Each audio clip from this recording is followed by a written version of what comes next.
This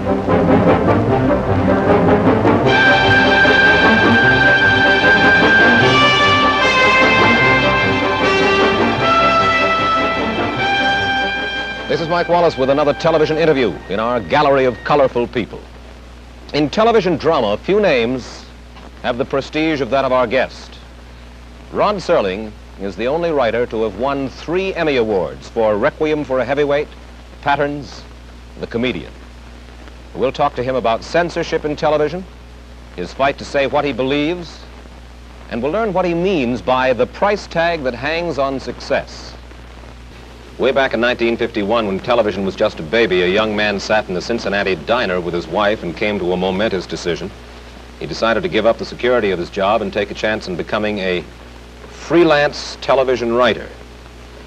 Rod, first of all, let me ask you this. What was it that brought that decision about? Was it a burning desire to write because you felt that you had to say something, or was it just a way to make more money? A combination of many things, Mike.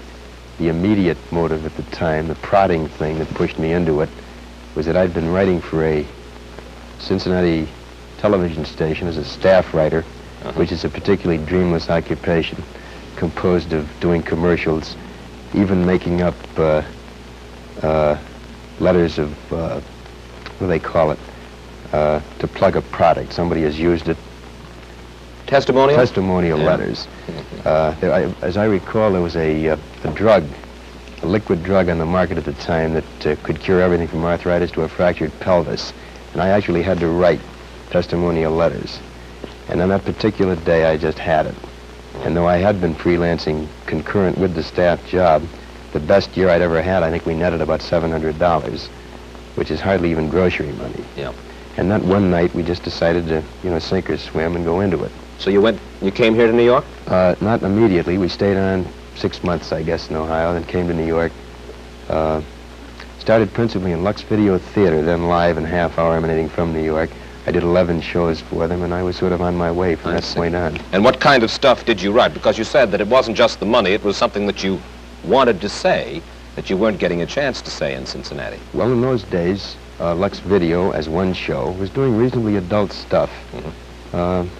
These, of course, were not Playhouse 90s, nor were they award-winning shows, but they were reasonably mature things that even today stand up pretty well.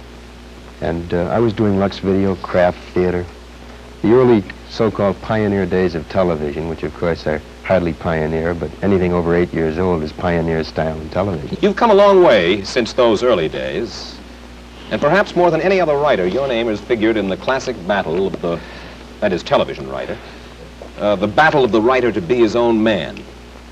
What happens when a writer like yourself writes something that he really believes in for television?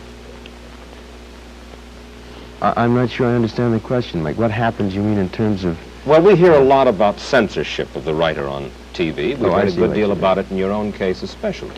Well, depending, of course, on the thematic treatment you're using, if you have the temerity to try to dramatize a theme that involves any particular social controversy currently extant, then you're in deep trouble. For instance? A racial theme, for example. The case in point, I think, a show I did for the Steel Hour some years ago, 3 years ago, called Noon on Doomsday, which was a story which purported to tell what was the aftermath of the alleged kidnapping in Mississippi of the Till Boy, the young Chicago Negro. And I wrote the script using black and white initially. Then it was changed to suggest an unnamed foreigner. Then the locale was moved from the South to New England, and I'm convinced they'd have gone up to Alaska or the North Pole and using Eskimos as a possible minority, except I suppose the costume problem was of sufficient severity not to attempt it. But it became a lukewarm, vitiated, emasculated kind of show. You went along with it, though? All the way. I protested. I went down fighting, as most television writers do, thinking, in a strange, oblique, philosophical way, that better say something than nothing. In this particular show, though, by the time they had finished taking Coca-Cola bottles off the set because the sponsor claimed that this had Southern connotations, suggesting to what depth they went to make this a clean, antiseptically, rigidly acceptable show. Why, it bore no relationship at all to what we had purported to say initially. Paddy Chayefsky has talked about the insidious influence of what he calls pre-censorship. How does that work? Pre-censorship is a practice, I think, of most television writers. I can't speak for all of them. This is the prior knowledge of the writer of those areas which are difficult to try to get through. And so a writer will shy away from writing those things which he knows he's going to have trouble with on a sponsorial or an agency level. We practice it all the time. We just do not write those themes which we know are going to get into trouble. Who's the culprit? Is it the network, the sponsor? It sure is not the FCC. No, it's certainly not the FCC, ideally speaking, of course. It's a combination of culprits in this case, Mike. It's partly network. It's principally agency and sponsor. In many ways, I think it's the audience themselves. How do you mean? Well, I'll give you an example. About a year ago, roughly 11 or 12 months ago, on the Lassie show, this is a story usually told by Sheldon Leonard, who was then associated with the show. Lassie was having puppies, and I have two little girls, then aged 5 and 3, who are greatly enamored of this beautiful collie, and they watched the show with great interest, and Lassie gave birth to puppies.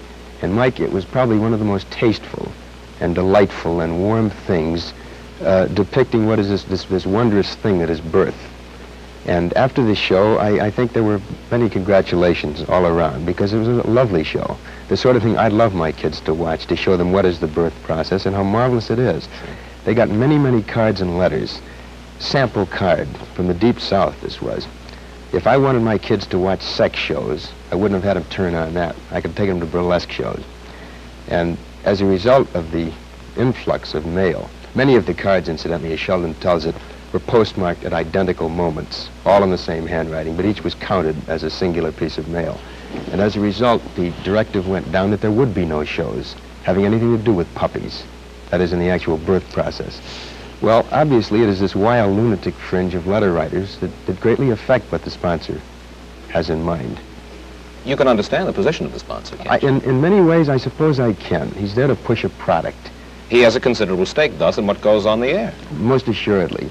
And in those cases where there is a problem of public taste, in which there is a concern for eliciting negative response from a large mass of people, I can understand why the guys are frightened. Sure. I don't understand, Mike, for example, other evidences and instances of intrusion by sponsors. For example, on Playhouse 90, not a year ago, a lovely show called Judgment at Nuremberg.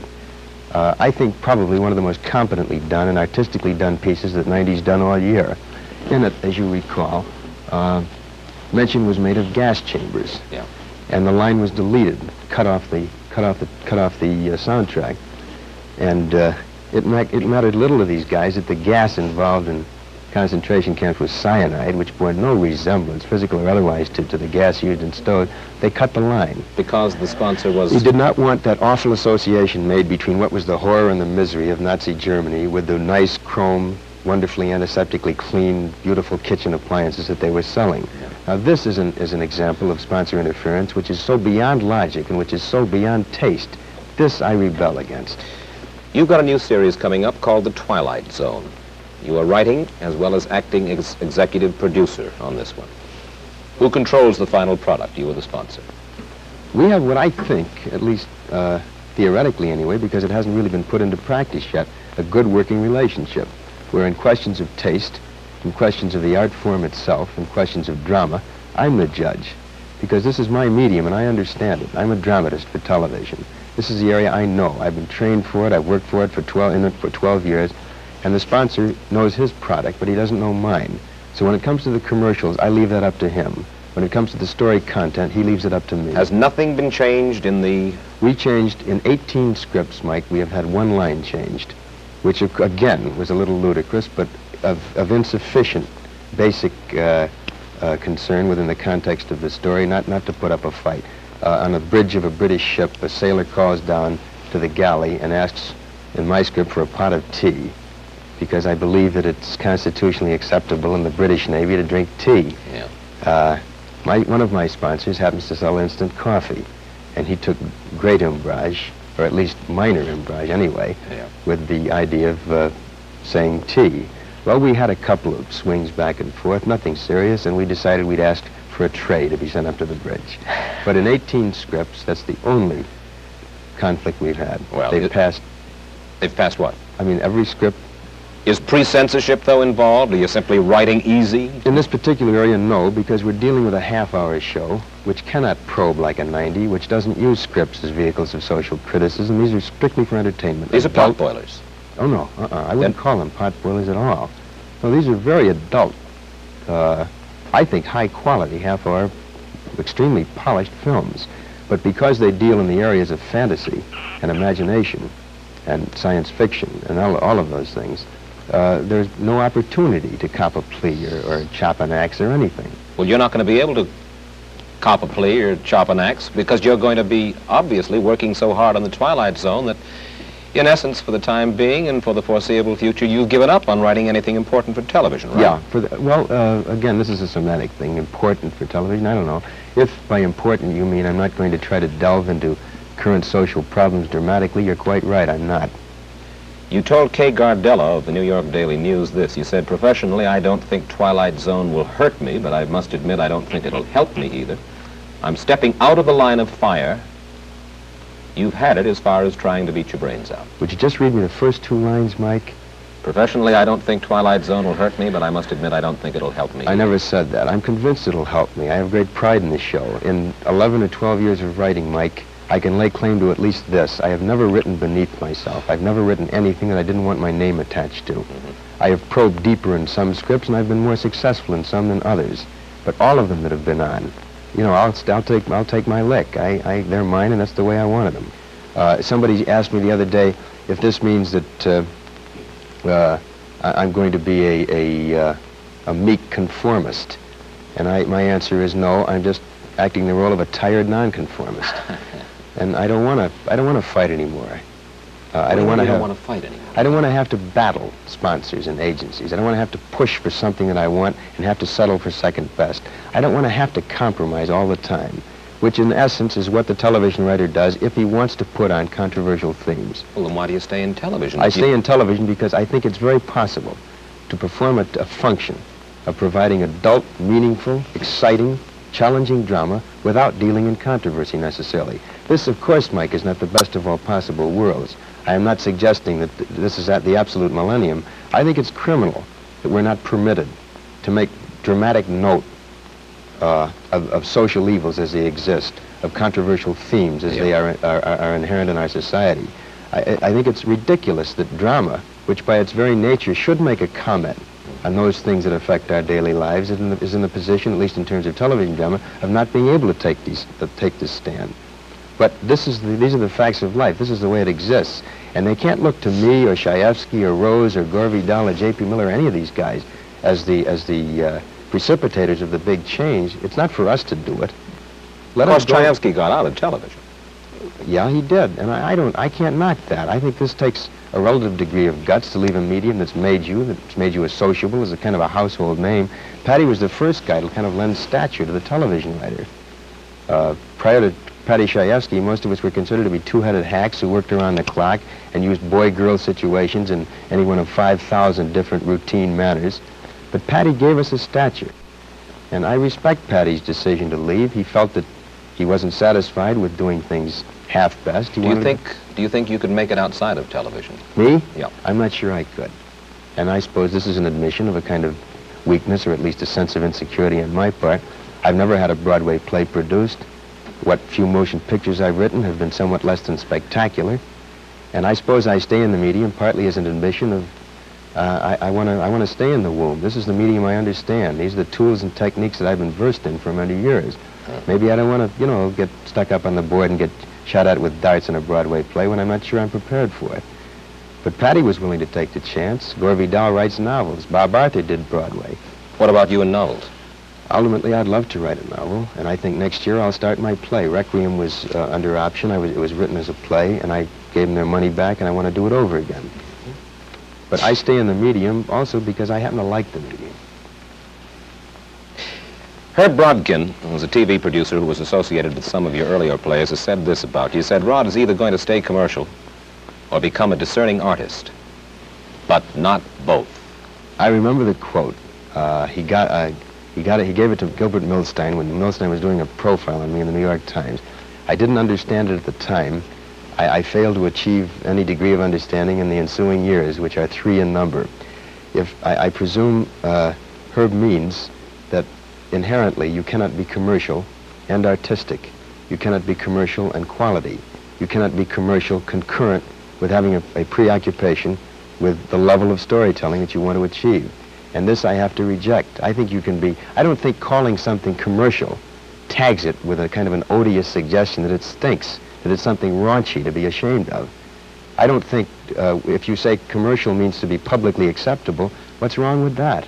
As long, the essence of my argument, Mike, is that as long as you are not ashamed of anything you write, if you're a writer, as long as you're not ashamed of anything you perform if you're an actor, and I'm not ashamed of doing a television series. I could have done probably 30 or 40 film series over the past 5 years. I presume at least I've turned down that many, with great guarantees of cash, with great guarantees of financial security, but I've turned them down because I didn't like them. I did not think they were quality, and God knows they were commercial. But I think innate in what Herb says is this suggestion made by many people that you can't have public acceptance and still be artistic. And as I say, I have to reject that. One of your most recent plays was one called The Velvet Alley, right? Right. It was about the corrupting influences of Hollywood and big money. Right. Where'd that come from? Your own experiences? Part of it was very autobiographical. Part of it was a composite of observation of other people involved. Well, what do you mean by the corrupting influence of Hollywood and big money? What is that? What are you saying? I didn't mean to suggest that corruption had a geographical tag, that it was necessarily the corruption of Hollywood. What I tried to suggest dramatically was that when you get into the big money, particularly in the kind of detonating, exciting, explosive, overnight way that our industry permits, there are certain blandishments that a guy can succumb to, and many do. Such as? A preoccupation with status, with the symbols of status, with the heated swimming pool that's 10 feet longer than the neighbors, with the big car, with the concern about billing. All these things, in a sense, rather minute things, really, in context, but that become disproportionately large in a guy's mind. And also, because those become so large, what becomes small? I think probably the really valuable things. And I know this sounds corny and sort of buckwheatish to say that things like having a family, being concerned with raising children, being concerned with where they go to school, being concerned with a good marital relationship, all these things I think are of the essence. Unfortunately, and the problem, as I tried to dramatize in The Velvet Alley, was that the guy who makes a success is immediately assailed by everybody. And you suddenly find yourself having to compromise along the line, giving so many hours to work and a disproportionate number of fewer hours to family. Yeah. And this is inherent in our business. How many hours a day do you work right now as executive producer and or writer on? 12 to 14 hours a day. How many days a week? 7. And I don't mean, now seriously, I'm not asking for figures here, but obviously, the Twilight Zone is your own creation. You're doing it for money. I think that our audience would be fascinated to know. And again, I don't want to get too specific, but how rich can a fella get under these circumstances? Well, if the show is successful, he can get tremendously rich. He can make $500,000, I suppose. $500,000 of what? A year? Over a period of 3 or 4 years, I suppose, yeah. But, Mike, I'm not, again, this sounds defensive and it probably sounds phony, but I'm not nearly as concerned with the money to be made on this show as I am with the quality of it, and I can prove that. I have a contract with Metro-Goldwyn-Mayer which guarantees me something in the neighborhood of $250,000 over a period of 3 years. This is a contract I'm trying to break and get out of, so I can devote time to a series which is very iffy, which is a very problematical thing. It's only guaranteed 26 weeks, and if it only goes 26 weeks and stops, I'll have lost a great deal of money. But I would rather take the chance and do something I like, something I'm familiar with, something that has a built-in challenge to it. It's even possible, though, that if it is a success, you could make well over the $2 million that you suggested, right. 4 years, $500,000 apiece. Quite right, but I happen to feel, after a year and a half of working 12 to 14 hours a day, it's worth it. And I think I rate it. I think anybody does who works that hard and can create an idea and can make a show go. 30 seconds. Is television good? Some television's wonderful. Some television is exciting and promising and has vast potential. Some television is mediocre and bad. But I think it has promise, Mike. I think this can conceivably be a real art form. And I stick with it for the reasons I said, and because I think that it can only improve, and can improve tremendously, and I think aims toward that. Rod Serling's story can be summed up in just a few words. From 40 rejection slips to 3 Emmy Awards, from a trailer home to a hacienda in Hollywood complete with swimming pool. It hasn't been a long road, but it's been a hard one. And the last couple of miles have been paved with gold. We thank Rod Serling for adding his portrait to our gallery. One of the people other people are interested in. Mike Wallace, that's it for now.